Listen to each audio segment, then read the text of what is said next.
हाँ जी स्टूडेंट्स, अज आप नाइट सॉइल चैप्टर का नैक्सट टॉपिक कर रहे हैं। टॉपिक की है sewer containing liquid waste in human excreta.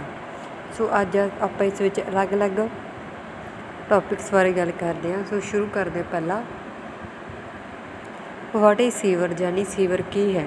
मनुखी रहंद खूंद ਅਤੇ ਹੋਰ ਰਹਿੰਦ ਖੂੰਦ ਨੂੰ ਪਾਣੀ ਨਾਲ ਲਿਆਉਣਾ ਸੀਵਰੇਜ ਦੀ ਪ੍ਰਕਿਰਿਆ ਵਜੋਂ ਜਾਣਿਆ ਜਾਂਦਾ ਹੈ। ਮਨੁੱਖੀ ਰਹਿੰਦ ਖੂੰਦ ਸੀਵਰੇਜ ਦੀ ਪ੍ਰਕਿਰਿਆ ਵਿੱਚ ਉੱਚ ਦਬਾਅ ਵਾਲੇ ਪਾਣੀ ਰਾਹੀਂ ਸੀਵਰੇਜ ਪਾਈਪ ਵਿੱਚ ਲਿਜਾਈ ਜਾਂਦੀ ਹੈ। ਸੀਵਰੇਜ ਦੇ ਪਾਣੀ ਵਿੱਚ 99% ਪਾਣੀ ਹੁੰਦਾ ਹੈ ਜੋ ਮਨੁੱਖੀ ਰਹਿੰਦ ਖੂੰਦ ਦੁਆਰਾ ਪੈਦਾ ਹੁੰਦਾ ਹੈ। ਮਨੁੱਖੀ ਰਹਿੰਦ ਖੂੰਦ ਦਾ ਨਿਪਟਾਰਾ ਜਾਂ ਤਾਂ ਪਖਾਨੇ ਬਣਾ ਕੇ ਜਾਂ ਘਰਾਂ ਵਿੱਚ ਬਣੀਆਂ ਸੈਪਟਿਕ ਟੈਂਕੀ ਨਾਲ ਜੋੜ ਕੇ ਜਾਂ CCC ਪਾਈਪ ਨੂੰ ਜਨਤਕ ਸੀਵਰੇਜ ਪਾਈਪ ਨਾਲ ਜੋੜ ਕੇ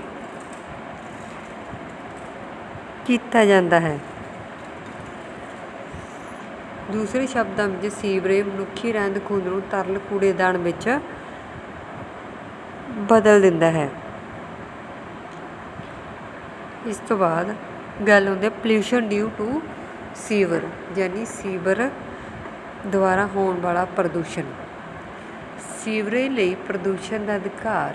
ਕੀ ਤੁਸੀਂ ਕਦੇ ਸੋਚਿਆ ਹੈ ਕਿ ਸੀਵਰੇਜ ਵਿੱਚੋਂ ਲੰਘਣ ਨਾਲ ਮਨੁੱਖੀ ਕੂੜਾ ਕਰਕਟ ਕਿੱਥੇ ਜਾਂਦਾ ਹੈ? ਇਸ ਦਾ ਨਿਪਟਾਰਾ ਕਿਵੇਂ ਕੀਤਾ ਜਾਂਦਾ ਹੈ? ਕੀ ਇਸ ਦੇ ਨਿਪਟਾਰੇ ਲਈ ਕੋਈ ਸੁਰੱਖਿਅਤ ਤਰੀਕਾ ਅਪਣਾਇਆ ਗਿਆ ਹੈ? ਕੀ ਸੀਵਰੇਜ ਦਾ ਕੂੜਾ ਨਿਕਾਸ ਪ੍ਰਦੂਸ਼ਣ ਦਾ ਕਾਰਨ ਬਣ ਰਿਹਾ ਹੈ? ਸਾਨੂੰ ਮਨੁੱਖੀ ਰਹਿੰਦ ਖੂੰਹਦ ਦੇ ਨਿਪਟਾਰੇ ਵਾਲੇ ਢੰਗਾਂ ਦੀ ਜਾਣਨ ਦੀ ਜ਼ਰੂਰਤ ਹੈ ਤਾਂ ਜੋ ਅਸੀਂ ਉਪਰੋਕਤ ਪ੍ਰਸ਼ਨਾਂ ਦੇ ਜਵਾਬ ਲੱਭ ਸਕੀਏ।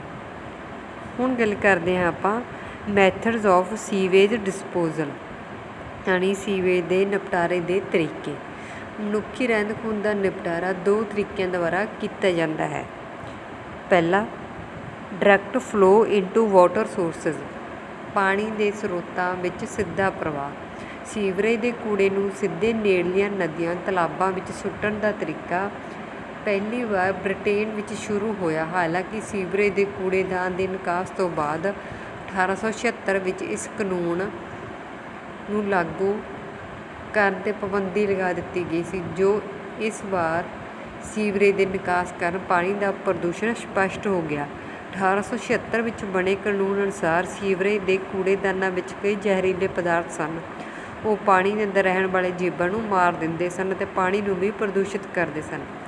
ਇਸ ਲਈ ਸੀਵਰੇਜ ਦੀ ਰਹਿੰਦ ਖੂੰਹਦ ਨੂੰ ਪਾਣੀ ਵਿੱਚ ਸੁੱਟੇ ਜਾਣ ਦੀ ਮਨਾਹੀ ਸੀ। ਜੇ ਸੀਵਰੇਜ ਦੇ ਕੂੜੇਦਾਨਾਂ ਦਾ ਨਿਕਾਸ ਪਾਣੀ ਵਿੱਚ ਕਰ ਦਿੱਤਾ ਜਾਂਦਾ ਸੀ ਤਾਂ ਇਸ ਨੂੰ ਪਹਿਲਾਂ ਐਰੋਬਿਕ ਬੈਕਟੀਰੀਆ ਪ੍ਰਕਿਰਿਆ ਦੀ ਵਰਤੋਂ ਕਰਦਿਆਂ ਸਾਫ਼ ਕਰਨ ਦੀ ਜ਼ਰੂਰਤ ਹੁੰਦੀ ਹੈ। ਇਸ ਤੋਂ ਬਾਅਦ ਸੀਵਰੇਜ ਦੇ ਕੂੜੇਦਾਨਾਂ ਦੇ ਪਾਣੀ ਪ੍ਰਵਾਹ ਨੂੰ ਸਖਤ ਕਾਨੂੰਨ ਬਣਾ ਕੇ ਸਖਤ ਪਾਬੰਦੀ ਨਾਲ ਲਾਗੂ ਕੀਤਾ ਗਿਆ। ਸੀਵਰੇਜ ਦੇ ਕੂੜੇ ਕਰਕਟ ਕਾਰਨ ਵੱਧ ਰਹੇ ਪ੍ਰਦੂਸ਼ਣ ਨੇ ਕਈ ਛੂਤ ਦੀਆਂ ਬਿਮਾਰੀਆਂ ਦਾ ਕਾਰਨ ਬਣਿਆ। ਕੁਝ ਰੋਗ ਮਹਾਂਮਾਰੀ ਦਾ ਰੂਪ ਧਾਰਨ ਕਰ ਚੁੱਕੇ ਹਨ। ਇਸ ਲਈ ਮਨੁੱਖੀ ਰਹਿੰਦ ਖੂੰਹਦ ਦੇ ਨਿਪਟਾਰੇ ਲਈ ਇਹ ਅਸ਼ੁੱਧ ਅਤੇ ਸੁਰੱਖਿਅਤ ਢੰਗ ਨੂੰ ਪੂਰੀ ਤਰ੍ਹਾਂ ਵਰਜਿਤ ਕੀਤਾ ਗਿਆ, ਪਰ ਲੋਕ ਅਜੇ ਵੀ ਮਨੁੱਖੀ ਸਿਹਤ ਰਹਿੰਦ ਖੂੰਹਦ ਦੇ ਨਿਪਟਾਰੇ ਨੂੰ ਪਾਣੀ ਵਿੱਚ ਹੀ ਕਰਦੇ ਹਨ। ਅੱਜ ਵੀ ਕਈ ਜਨਤਕ ਸੀਵਰੇਜ ਲਾਈਨਾਂ ਸਿੱਧੇ ਤੌਰ 'ਤੇ ਜਲ ਘਰਾਂ ਨਾਲ ਜੁੜੀਆਂ ਹੁੰਦੀਆਂ ਹਨ। ਇਸ ਤੋਂ ਬਾਅਦ ਗੱਲ ਕਰਦੇ ਹਾਂ ਸੈਕਿੰਡ, ਯੂਟੀਲਾਈਜ਼ਿੰਗ ਸੀਵੇਜ ਆਫਟਰ ਟਰੀਟਮੈਂਟ ਯਾਨੀ ਜਿਹੜਾ ਯੂਟੀਲਾਈਜ਼ ਕੀਤਾ ਗਿਆ ਸੀਵਰ ਆ ਟਰੀਟਮੈਂਟ ਦੇ ਬਾਅਦ। ਉਸ ਤੋਂ ਬਾਅਦ ਸੀਵਰੇਜ ਰਹਿੰਦ ਖੂੰਹਦ ਨੂੰ ਅਲੱਗ ਅਲੱਗ ਢੰਗਾਂ ਨਾਲ ਸਾਫ਼ ਕੀਤਾ ਜਾਂਦਾ ਹੈ। ਪਹਿਲਾ, ਡਾਇਰੈਕਟ ਲੈਂਡ ਟਰੀਟਮੈਂਟ। ਸੀਵਰੇਜ ਦਾ ਕੂੜਾ ਸਿੱਧਾ ਖੇਤੀਬਾੜੀ ਵਾਲੀਆਂ ਜ਼ਮੀਨਾਂ ਨੂੰ ਇਕਸਾਰ ਕਰਦਾ ਹੈ। ਖੇਤ ਵਿਸ਼ਾਲ ਹੋਣੇ ਚਾਹੀਦੇ ਤਾਂ ਜੋ ਇਸ ਵਿਧੀ ਦੀ ਵਰਤੋਂ ਕੀਤੀ ਜਾ ਸਕੇ। ਜੇ ਸੀਵਰੇਜ ਦਾ ਕੂੜਾ ਛੋਟੇ ਘਰ ਦੇ ਖੇਤੀਬਾੜੀ ਜ਼ਮੀਨ ਵਿੱਚ ਕੱਢਿਆ ਜਾਂਦਾ ਹੈ ਤਾਂ ਫਸਲ ਉੱਤੇ ਰਹਿੰਦ ਖੂੰਹਦ ਵਿੱਚ ਮੌਜੂਦ ਜਰਾਸੀਮਾਂ ਦਾ ਪ੍ਰਭਾਵ ਪਵੇਗਾ। ਖੇਤਾਂ ਵਿੱਚ ਪਾਣੀ ਦੀ ਭਿਆਨਕ ਸਮੱਸਿਆ ਪੈਦਾ ਹੋ ਸਕਦੀ ਹੈ। ਬਰਸਾਤ ਦੇ ਮੌਸਮ ਵਿੱਚ ਇਹ ਸਥਿਤੀ ਹੋਰ ਵੀ ਖਰਾਬ ਹੋ ਜਾਂਦੀ ਹੈ। ਇਹ ਤਰੀਕਾ ਸਿਰਫ ਪੌਦੇ ਪੈਦਾ ਕਰਨ ਵਾਲੇ ਖੇਤ ਜਾਂ ਜਾਨਵਰਾਂ ਲਈ ਚਾਰੇ ਲਈ ਵਰਤੇ ਜਾਂਦੇ ਖੇਤਾਂ ਵਿੱਚ ਕੀਤਾ ਜਾਂਦਾ ਹੈ। ਇਹ ਉਹਨਾਂ ਖੇਤਾਂ ਵਿੱਚ ਨਹੀਂ ਵਰਤਿਆ ਜਾਂਦਾ ਜੋ ਸਬਜ਼ੀਆਂ ਅਤੇ ਫਸਲਾਂ ਦਾ ਉਤਪਾਦਨ ਕਰਦੀਆਂ ਹਨ ਜਾਂ ਜੋ ਮਨੁੱਖੀ ਵਰਤੋਂ ਲਈ ਹਨ। ਸੈਕਿੰਡ, ਕੈਮੀਕਲ ਟਰੀਟਮੈਂਟ ਯਾਨੀ ਰਸਾਇਣਿਕ ਟਰੀਟਮੈਂਟ। ਸੀਵਰੇਜ ਦੇ ਪਾਣੀ ਨੂੰ ਕੁਝ ਰਸਾਇਣਾਂ ਦੀ ਵਰਤੋਂ ਨਾਲ ਸਾਫ਼ ਕੀਤਾ ਜਾਂਦਾ ਹੈ। ਫਿਰ ਇਸ ਦੀ ਵਰਤੋਂ ਖੇਤੀਬਾੜੀ ਵਾਲੀਆਂ ਜ਼ਮੀਨਾਂ ਦੀ ਪੈਦਾਵਾਰ ਕਰਨ ਲਈ ਕੀਤੀ ਜਾਂਦੀ ਹੈ। ਵਿਧੀ ਚੀਨ ਵਿੱਚ ਫਸਲਾਂ ਦੇ ਉਤਪਾਦਨ ਲਈ ਵਿਆਪਕ ਰੂਪ ਵਿੱਚ ਵਰਤੀ ਜਾਂਦੀ ਹੈ। ਸੀਵਰੇਜ ਦੇ ਸਾਫ਼ ਰਹਿੰਦ ਖੂੰਹਦ ਵਿੱਚ ਬਹੁਤ ਸਾਰੇ ਪੌਸ਼ਟਿਕ ਤੱਤ ਹੁੰਦੇ ਹਨ। ਇਸ ਕੂੜੇ ਦੀ ਵਰਤੋਂ ਫਸਲਾਂ ਨੂੰ ਸਸਤੀਆਂ ਅਤੇ ਲਾਭਦਾਇਕ ਬਣਾ ਸਕਦੀ ਹੈ। Third, biological treatment.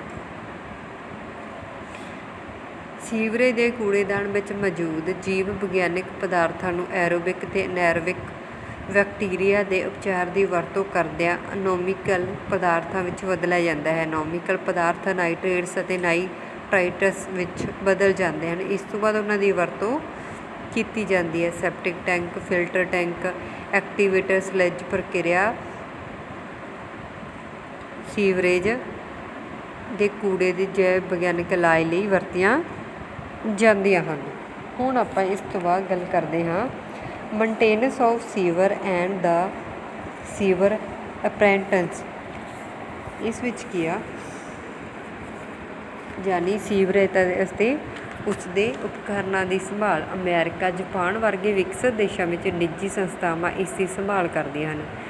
ਸੀਵਰੇਜ ਦੇ ਰੱਖ ਰਖਾਅ ਦੀ ਜ਼ਿੰਮੇਵਾਰੀ ਭਾਰਤ ਦੀਆਂ ਸਪੈਸ਼ਲਟੀਆਂ 'ਤੇ ਹੈ। ਨਗਰ ਪਾਲਿਕਾ ਆਪਣੇ ਖੇਤਰ ਵਿੱਚ ਨਾਲੀਆਂ, ਸੀਵਰੇਜ, ਮੈਨਹੋਲ, ਲੈਫੋਨ, ਸਟਰੀਟ ਇਨਲੈਟਸ ਆਦਿ ਦਾ ਨਿਰਮਾਣ ਕਰਦੇ ਹਨ। ਸੀਵਰੇਜ ਲਾਈਨਾਂ ਲਈ ਪੂਰਾ ਢਾਂਚਾ ਵੀ ਸਹੀ ਢੰਗ ਨਾਲ ਤਿਆਰ ਕੀਤਾ ਜਾਂਦਾ ਹੈ। ਇਸ ਗੱਲ ਦਾ ਧਿਆਨ ਰੱਖਿਆ ਜਾਂਦਾ ਹੈ ਕਿ ਉੱਥੇ ਕੋਈ ਕਮੀ ਨਾ ਹੋਣ ਅਤੇ ਨਾ ਹੀ ਅਜਿਹੀਆਂ ਸੰਭਾਵਨਾਵਾਂ ਹੋਣ ਕਿ ਕੂੜਾ ਕਰਕਟ ਚਾਰੇ ਪਾਸੇ ਫੈਲ ਜਾਵੇ। ਇਸ ਲਈ ਸੀਵਰੇਜ ਲਾਈਨਾਂ ਸਿਵਲ ਇੰਜੀਨੀਅਰਿੰਗ ਦੁਆਰਾ ਅੰਤਿਮ ਰੂਪ ਵਿੱਚ ਦਿੱਤੇ ਗਏ ਆਰਕੀਟੈਕਟ ਢਾਂਚੇ ਦੇ ਡਿਜ਼ਾਈਨ ਦੇ ਆਧਾਰ 'ਤੇ ਬਣਾਈਆਂ ਜਾਂਦੀਆਂ ਹਨ। ਸੀਵਰੇਜ ਲਾਈਨ ਦੇ ਪੂਰੇ ਉਪਕਰਨ ਨੂੰ ਹੁਨਰਮੰਦ ਮਜ਼ਦੂਰ ਸਹੀ ਢੰਗ ਨਾਲ ਅਤੇ ਸਹੀ ਵਿਧੀ ਨਾਲ ਤਿਆਰ ਕਰਦੇ ਹਨ।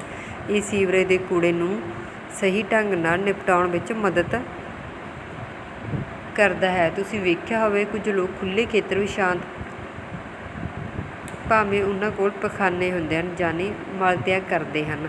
ਇਹ ਇਸ ਲਈ ਹੈ ਤਾਂ ਉਹਨਾਂ ਦੇ ਪਖਾਨੇ ਬਦਬੂ ਦਿੰਦੇ ਜਾਂ ਗੰਦੇ ਰਹਿੰਦੇ ਹਨ।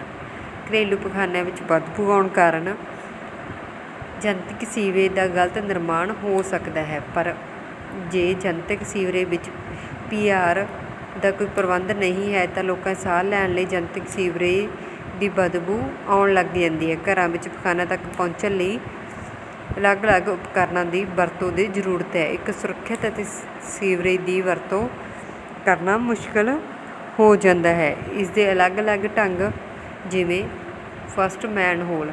ਸੀਵਰੇਜ ਦੇ ਮੈਨਹੋਲ ਜਾਂ ਤਾਂ ਸਰਕੂਲਰ ਜਾਂ ਆਇਤਾਕਾਰ ਸ਼ਕਲ ਦੇ ਹੁੰਦੇ ਹਨ। ਸੀਵਰੇਜ ਵਿੱਚ ਮੈਨਹੋਲ ਲਾਉਣਾ ਜ਼ਰੂਰੀ ਹੈ ਤਾਂ ਜੋ ਇਸ ਨੂੰ ਸਾਫ਼ ਅਤੇ ਸਾਂਭਿਆ ਜਾ ਸਕੇ। ਮੈਨਹੋਲ ਸੀਵਰੇਜ ਦੇ ਹਵਾਦਾਰੀ ਲਈ ਮਦਦਗਾਰ ਹਨ ਇਸ ਲਈ ਕਿਉਂਕਿ ਇਹਨਾਂ ਨੂੰ ਢੱਕਣ ਨਾਲ ਢੱਕਿਆ ਹੋਇਆ ਹੈ। 2 ਜਾਂ ਵਧੇਰੇ ਸੀਵਰੇਜ ਲਈ ਇੱਕ ਮੈਨਹੋਲ ਜ਼ਰੂਰੀ ਹੁੰਦਾ ਹੈ। ਮੈਨਹੋਲ ਦੀ ਸ਼ਕਲ ਸਥਾਨ ਸੀਵਰ ਲਾਈਨ ਦੀ ਸ਼ਕਲ ਅਤੇ ਸਥਾਨ 'ਤੇ ਨਿਰਧਾਰਤ ਕੀਤੀ ਜਾਂਦੀ ਹੈ। ਮੈਨਹੋਲ ਆਮ ਤੌਰ 'ਤੇ 2 ਤਰ੍ਹਾਂ ਦੇ ਹੁੰਦੇ ਹਨ। ਡ੍ਰੌਪ ਮੈਨਹੋਲ। ਇਸ ਕਿਸਮ ਦੀ ਮੈਨਹੋਲ ਵਿੱਚ ਮਨੁੱਖਾਂ ਲਈ ਉੱਪਰ ਅਤੇ ਹੇਠਾਂ ਚੜ੍ਹਨ ਦੀ ਪ੍ਰਣਾਲੀ ਹੈ। ਇਹ ਮਨੁੱਖਾਂ ਦੁਆਰਾ ਖੁਦ ਸਾਫ਼ ਕੀਤਾ ਜਾਂਦਾ ਹੈ। ਸੈਕਿੰਡ, ਫਲਸ਼ਿੰਗ ਮੈਨਹੋਲ। ਇਸ ਕਿਸਮ ਦੀ ਮੈਨਹੋਲ ਵਿੱਚ ਸੀਵਰੇਜ ਨੂੰ ਪਾਣੀ ਦੇ ਦਬਾਅ ਨਾਲ ਸਾਫ਼ ਕੀਤਾ ਜਾਂਦਾ ਹੈ। ਮੈਨਹੋਲ ਤੋਂ ਬਾਅਦ ਗੱਲ ਕਰਦੇ ਹਾਂ ਆਪਾਂ ਲੈਂਪ ਹੋਲਜ਼। ਸੀਵਰੇਜ ਦਾ ਦੂਜਾ ਮੁੱਖ ਹਿੱਸਾ ਲੈਂਪ ਹੋਲਜ਼ ਹੈ। ਲੈਂਪ ਹੋਲ 2 ਮੈਨਹੋਲਜ਼ ਨੂੰ ਜੋੜਦਾ ਹੈ। Third, street inlets. ਸੀਵਰੇਜ ਵਿੱਚ ਸਟਰੀਟ ਇਨਲੈਟ ਦੀ ਵਿਵਸਥਾ ਹੜ੍ਹਾਂ, ਗਲੇਸ਼ੀਅਰ ਦੇ ਪਿਘਲਣ, ਬੱਦਲ ਫਟਣ ਆਦਿ ਕਾਰਨ ਇਕੱਠੇ ਹੋਏ ਪਾਣੀ ਨੂੰ ਇਕੱਤਰ ਕਰਨ ਲਈ ਕੀਤੀ ਜਾਂਦੀ ਹੈ। ਇਹ 30 ਮੀਟਰ ਦੀ ਡੂੰਘਾਈ ਨਾਲ ਫੁੱਟਪਾਥ ਦੇ ਨਾਲ ਇਹਨਾਂ ਨੂੰ ਵਿਕਸਿਤ ਕੀਤਾ ਜਾਂਦਾ ਹੈ। ਉਸ ਤੋਂ ਬਾਅਦ ਆ ਗਿਆ ਫੋਰਥ, ਕੈਚ ਬੇਸਨ ਗਲੀ ਦੇ ਕਿਨਾਰਿਆਂ ਦੇ ਹੇਠ ਦਿੱਤੇ ਗਏ ਹਨ। ਕੈਚ ਬੇਸਨ ਇੱਕ ਛੋਟੇ ਸੈਂਟਿੰਗ ਚੈਂਬਰ ਜਿਸ ਵਿੱਚ ਵਿਆਸ 60 ਤੋਂ 90 ਸੈਂਟੀਮੀਟਰ ਅਤੇ ਡੂੰਘਾਈ 60 ਤੋਂ 75 ਸੈਂਟੀਮੀਟਰ ਵਾਟਰ ਇਨਲੈਟ ਸਮਰੱਥਾ ਅਨੁਸਾਰ ਹੁੰਦੀ ਹੈ। ਅਟੈਚ ਬੇਸਨ ਇਨਲੈਟਸ ਕੂੜੇਦਾਨਾਂ ਨੂੰ ਤੂਫਾਨੀ ਪਾਣੀ ਦੇ ਨਾਲ ਸੀਵਰ ਵਿੱਚ ਦਾਖਲ ਹੋਣ ਤੋਂ ਰੋਕਦੇ ਹਨ। ਉਸ ਤੋਂ ਬਾਅਦ ਗੱਲ ਆਉਂਦੀ ਹੈ ਇਨਵਰਟਡ ਸ਼ਿਫੋਨਜ ਦਾ ਪ੍ਰਬੰਧ ਸੀਵਰੇਜ ਲਾਈਨਾਂ ਉੱਤੇ ਕੀਤਾ ਜਾਂਦਾ ਹੈ। ਜਦੋਂ sewerage line railway line bridge ਨਦੀ ਤੋਂ ਹੇਠਾਂ ਲੰਘਦੀ ਹੈ। ਇਹ ਸੀਵਰੇਜ ਦਾ ਸਭ ਤੋਂ ਡੂੰਘਾ ਹਿੱਸਾ ਹਨ ਜੋ ਇੱਥੇ ਬਹੁਤ ਤੇਜ਼ ਰਫ਼ਤਾਰ ਨਾਲ ਵਗਦਾ ਹੈ। ਸਿਫੋਨ ਪਾਈਪ ਵਿੱਚ ਫਾਟਕ ਵਾਲੀ ਜਗ੍ਹਾ ਨੂੰ ਸਾਫ਼ ਕਰਨ ਲਈ ਖੋਲ੍ਹਿਆ ਜਾਂਦਾ ਹੈ। ਸਿਫੋਨ ਪਾਈਪਾਂ ਦੀ ਸੀਵਰੇਜ ਨੂੰ ਸਾਫ਼ ਕਰਨ ਲਈ ਮੁਹੱਈਆ ਕਰਵਾਈ ਜਾਂਦੀ ਹੈ। ਸੀਵਰੇਜ ਪਾਈਪਿੰਗ 'ਤੇ ਚਲੀ ਜਾਂਦੀ ਹੈ। ਜਦ ਸੀਵਰ ਵਿੱਚ ਰੁਕਾਵਟ ਆਉਂਦੀ ਹੈ ਤਾਂ ਇਹ ਪਾਈਪਿੰਗ ਦੇ ਦਬਾਅ ਨਾਲ ਬੰਦ ਹੋ ਜਾਂਦਾ ਹੈ। ਕਈ ਕਿਸਮਾਂ ਦੇ ਪੰਪ ਜਿਵੇਂ